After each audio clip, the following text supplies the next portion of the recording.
आपके साथ पुनीता सिंह। बुलेटिन की शुरुआत में बात सबसे पहले नेपाल की कर लेते हैं, क्योंकि भारी हिंसा के बीच नेपाल को अंतरिम पीएम मिल चुकी है। तख्ता पलट के बाद सुशीला कार्की को कमान सौंपी गई। सुशीला कार्की बनी है नेपाल की पहली महिला अंतरिम प्रधानमंत्री। राष्ट्रपति रामचंद्र पौडेल ने उन्हें शपथ दिलाई। कार्की के सामने नेपाल के मौजूदा हालात सुधारने की बड़ी चुनौती इस वक्त है। आखिरकार इंतजार खत्म हुआ। विरोध प्रदर्शन और आंदोलन के बाद यानी कि तीसरे दिन बाद नेपाल को पहली महिला अंतरिम प्रधानमंत्री मिल चुकी हैं, यानी कि सुशीला कार्की, जिनके नाम की सबसे ज्यादा चर्चा थी और माना जा रहा था कि सुशीला कार्की के हाथ में ही कमान सौंपी जाएगी नेपाल की, और ऐसा हुआ भी। हालांकि काफी विरोध इस नाम को लेकर भी देखने को मिला, लेकिन आखिरकार बातचीत के जरिए हल निकाला गया। उसके बाद सुशीला कार्की को प्रधानमंत्री नेपाल की बना दिया गया है। अंतरिम प्रधानमंत्री सुशीला कार्की है नेपाल की। तो इंतजार खत्म हुआ। हालांकि काफी एक लंबी बहस चली, बातचीत हुई।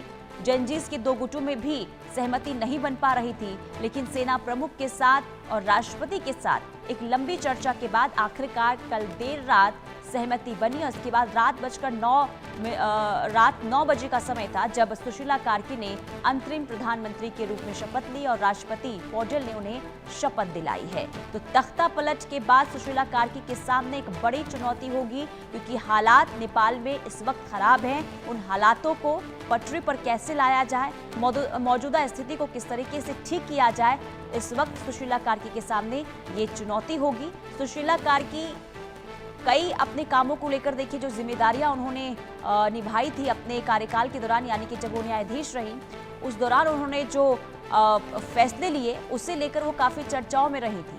और अब जब सुशीला कार्की को ये बड़ी जिम्मेदारी दी गई है, जंजीज ने इन पर भरोसा जताया गया है।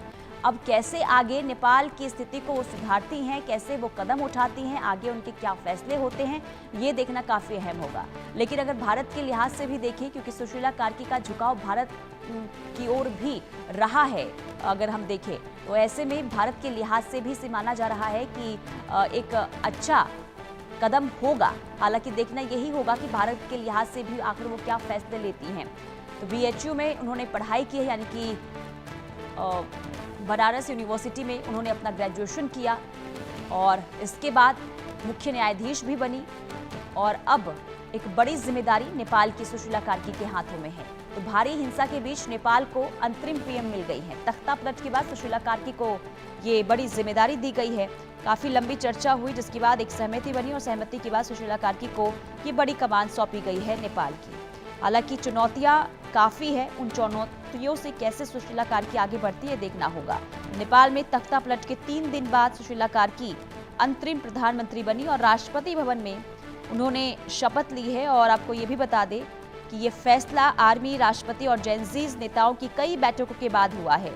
कार्की नेपाल की पहली महिला चीफ जस्टिस रह चुकी हैं और उन्होंने BHU से पॉलिटिकल साइंस में पोस्ट ग्रेजुएशन भी किया था। तो ये बड़ी खबर और राहत की खबर। और अब नेपाल की स्थिति कब कैसे सुधरेगी, ये चुनौती सुशीला कार्की के सामने। नेपाल में जो मौजूदा हालात बने हुए हैं, तख्ता पलट हुआ, भ्रष्टाचार के खिलाफ जंजीज ने प्रदर्शन किया और सरकार को वहां से उखाड़ फेंका। अब सुशीला कार्की, जिन्हें अंतरिम पीएम नेपाल का बनाया गया है, और उनके सामने इन हालातों को सुधारने की एक बहुत बड़ी जिम्मेदारी है। नेपाल में घमासान बीते 2 दिन हमें देखने को मिला और तीसरे दिन नेपाल को अंतरिम पीएम मिल गई है। तो किसी और को नहीं मंत्री बनाया गया। राष्ट्रपति ने ऐलान किया कि अगले 6 महीने के भीतर ही संसद का नया चुनाव भी करा दिया जाएगा और जैनजीज नेताओं ने सरकार में शामिल होने से इनकार कर दिया है। उनका ये कहना है कि सरकार में शामिल नहीं होंगे, लेकिन सरकार के कामकाज की भी निगरानी करेंगे। ये जैनजीज की तरफ से कहा गया, यानी कि वो सरकार में शामिल नहीं होंगे। ये जैनजीज ने फैसला लिया, लेकिन सरकार के हर एक काम पर उनकी निगरानी रहने वाली है, ये कहना है जैनजीज का। तो ये बड़ी खबर सामने आ रही है नेपाल के लिहाज से। इस वक्त की ये बड़ी खबर आपको बता रहे हैं।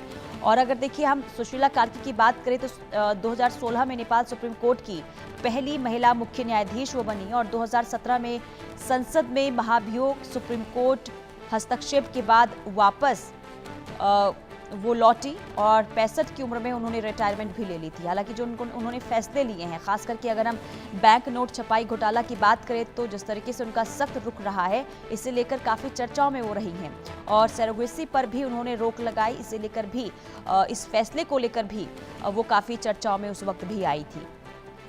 तो कुल मिलाकर नेपाल की पहली महिला प्रधानमंत्री सुशीला कार्की, जिन्हें बड़ी जिम्मेदारी इस वक्त दी गई है, जेनजीज ने पर भरोसा जताया है, उन भरोसे से कैसे खड़ी उतरती हैं सुशीला कार्की, ये देखना होगा। लेकिन बड़ी बात यह है इसमें कि अभी फिलहाल किसी और को मंत्री नहीं बनाया गया है और दूसरी बड़ी बात ये कि जेनजीज, जो कहा यह जा रहा था कि जेनजीज भी सरकार में शामिल हो सकते हैं, वो भी अपनों को लेकर कुछ फैसला ले सकते हैं, लेकिन फिलहाल उन्होंने साफ कर दिया है कि सरकार में जेनजीज शामिल नहीं होंगे।